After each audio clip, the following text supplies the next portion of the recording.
Hey, welcome to this edition of the Third Rail. Just got a brief one for you tonight. Something's been on my mind. I watched this film, several months ago, and we're going to go back 50 years to see something that I think is missing today in Christianity. And when I say Christianity, I'm talking about Baptist Christianity. I'm not sure this is a problem with other denominations or groups, but in my experience, and I know in my own life and in raising my own children, this was an issue. And it's something that we have forgotten and something we are, it seems foreign to us. And what we're going to do here, and let me just show you this. We're going to be viewing a clip from this movie, A Thief in the Night. How many of you saw this movie back when it came out in 1972 or maybe several years after that? But it's one of three films. This is the first one. And it was in its time. Of course, it's a low budget film. It was dynamic. It was powerful, and it still is, even though it's 50 years old, even though it's corny, even though the production value is low compared to what we're used to nowadays. But there are some truths hidden in this film that I think we need to examine and maybe incorporate those into how we live our lives. And we're going to talk about that here. But generally speaking, this movie is premillennial, pre-trib, and the doctrine is, from what I remember in all three films, is pretty close to what most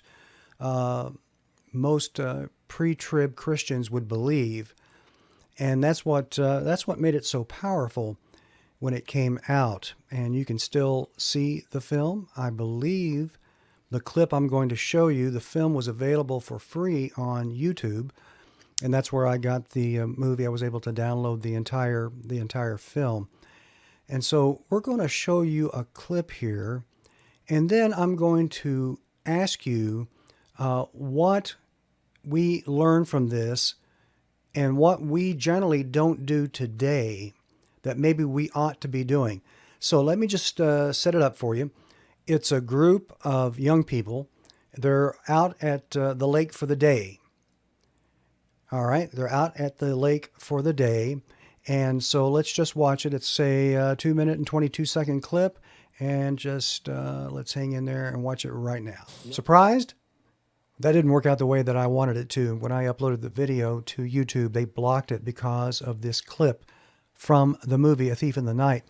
Even though the movie is free to watch on YouTube, whoever has posted that I don't know how they do it, but they don't want anybody else to either share that film or any clips of it. So I had to come back and re-edit and put this in the middle.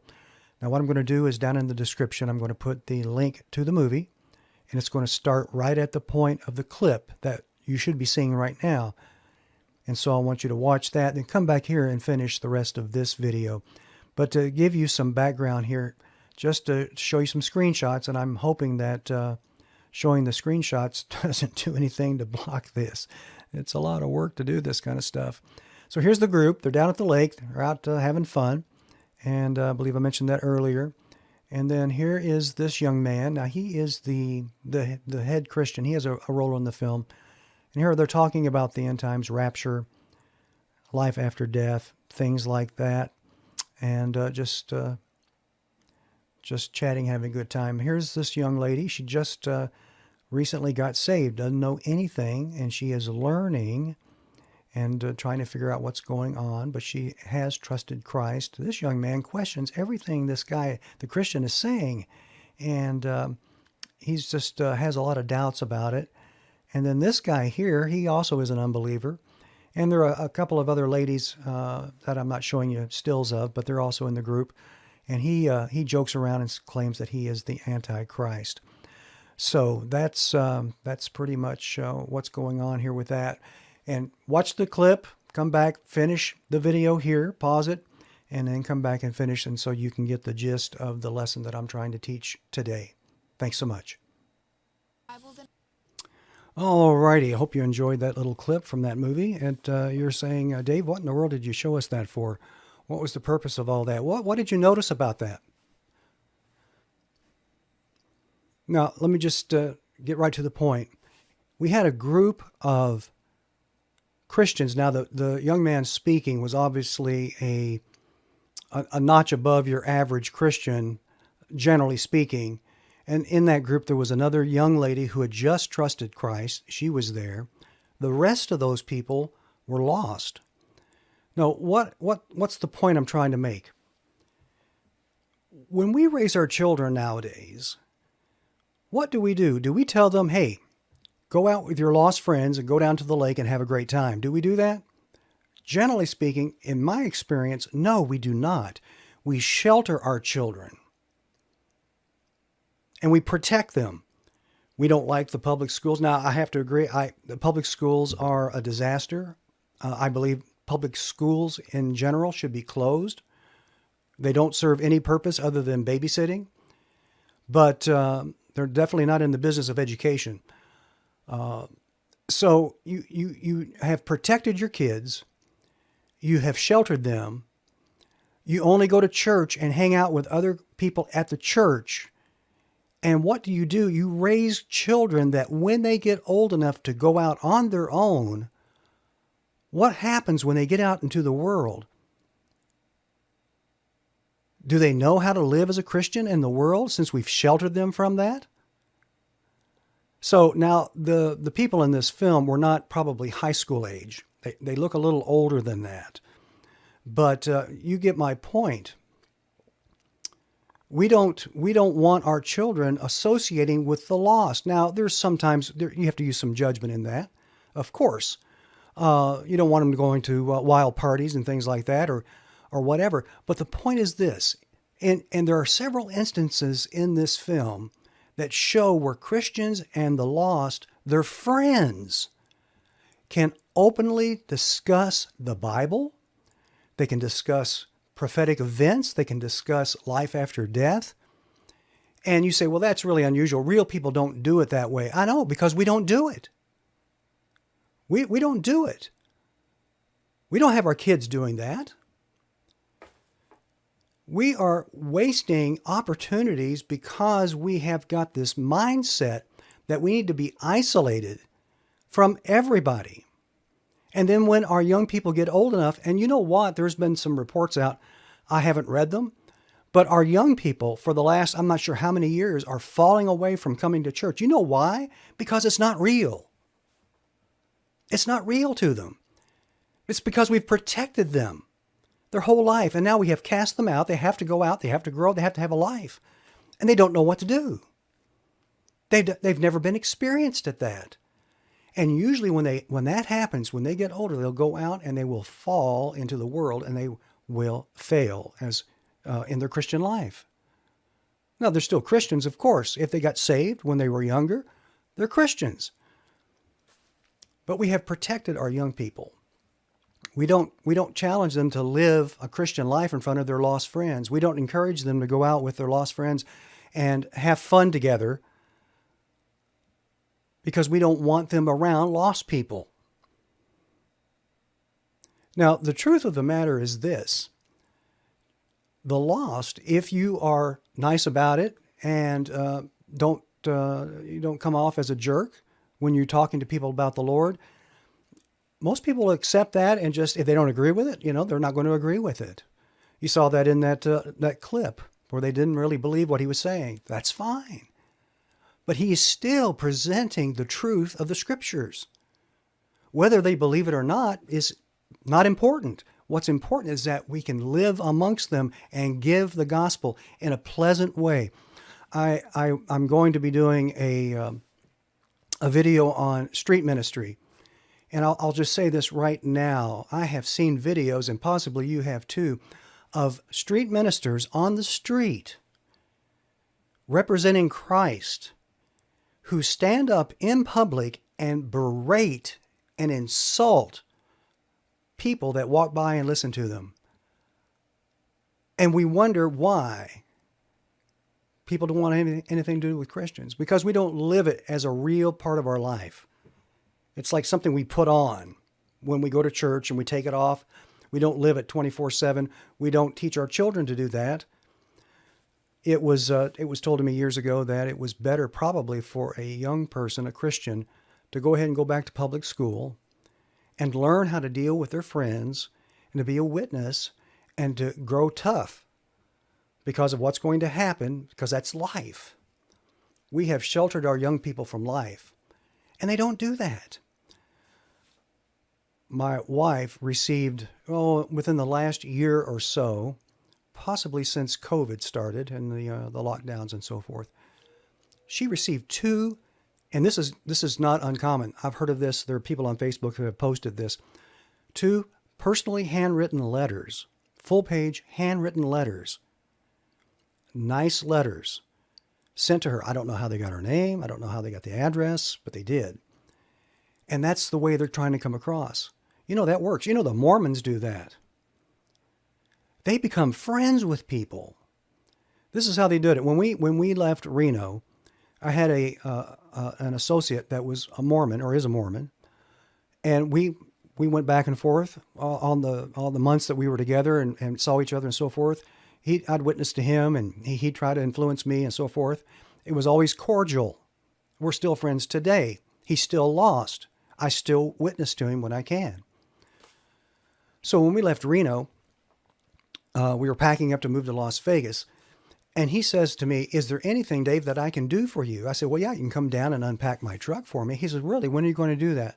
I said, "Well, it's going to be probably on this Saturday or whatever." He said, "Give me the address and the day and the time you want somebody there. I'll have somebody there to unload your truck." Sure enough, on that Saturday morning, at whatever time it was, 7 o'clock in the morning, knock at the door of the apartment that we were in, open it up, and here were three Mormon young men. Why were they there? To unload our truck. Now, is it because they haven't got anything else to do and no, they're living their faith in front of other people, trying to be friendly to others and trying to convert you. That's their ultimate goal, of course, trying to convert you. I have a friend who pastored over in Southern California, started a church. He told me himself that they had more success not out knocking on doors and giving the Romans road. No, there's nothing wrong with that. Absolutely not, of course. But he said we had more success in reaching people by going to their door, knocking on their door, telling them who we were. And I believe he had some specially prepared literature, leaflets or whatever, that had information about the church and what they could do for them if they needed any help. He said we had more response when we were trying to live a Christian life and be real about it with other people and instead of always seeing them and trying to hammer the gospel into them. Now, if you have an opportunity to hammer the gospel, you hammer the gospel, as you do as the Lord leads. But in life, we have to work with people. We have to live with people. How many times have you invited your next door neighbors who are lost over for a meal? We don't do it. Now, some might, of course, but I'm saying generally speaking, we don't do that. We only associate with people at the local church. We only go out to eat with people from the local church. There's lost people all around us. Well, we'll go out and knock on their door on Saturday and give them a gospel tract. That's good. We should do that. But we should also be real in their life and show them that Christianity can be real. There was a chick booklet. I just now thought of this. It's a booklet, not a tract. It's a booklet he wrote. And it showed a scene of a retired missionary who had come back to the States, and he was staying with a family who were Christians. But he started living his life, and it influenced that Christian family. They were walking down the street, and here this old man neighbor, nobody liked him. He was mean and ornery. And the tree in his front yard was being blown over by the high wind. So this retired missionary said, "Hey, let's get some rope and some stakes and stake that guy's tree up." And of course, it's in cartoon form. And the guy's looking out the window, and he's seeing them, and he's thinking, "What are they doing?" And he sees them come back with rope and stakes and stake up his tree to save his tree. And the young kid that's with the retired missionary, "What are we doing that for?" He said, "Because we need to love our neighbors." And I forget the text, But it's, we need to live our life as Christians to people that don't like us. And of course, the man inside was thinking, that's the nicest thing anybody's ever done for me. That's how we need to live our life. And in that film, that's what we're seeing. That's what we're missing today. We don't have that today. Now, I'm thinking mostly in my Baptist upbringing, but as a Methodist, I have some friends that were, when we were younger as Methodists, they would go out and they would go out and mingle with their friends as Christians. And it was not uncommon. Of course, that was a long time ago. Yeah, things change, people change, and so forth. I don't really think so. I think people are looking for realness. I think they're looking for friendship. I think they're looking for somebody who will tell them the truth in a nice, kind, loving way. And I think that's what we're missing, especially with our young people. Especially with our young people. We're losing it with that. We're losing a great opportunity. Let me just show you here. You saw the cover for that. The second film in this series is A Distant Thunder, came out in 1978. And then the third film is Image of the Beast, 1981. They have some of the same characters in each film. And of course, it starts off, the first film is The Rapture. And then the second film, I believe, is the beginnings of the tribulation period. And then the third film is The Beast and the End Times. And I believe they show at the end, I believe it's the third film, they show the guillotine set up, and the believers who refuse the mark were going to be martyred for their faith. And that is what is going to happen, no doubt, in the tribulation to those who, during the tribulation, trust the Lord and refuse the mark of the beast.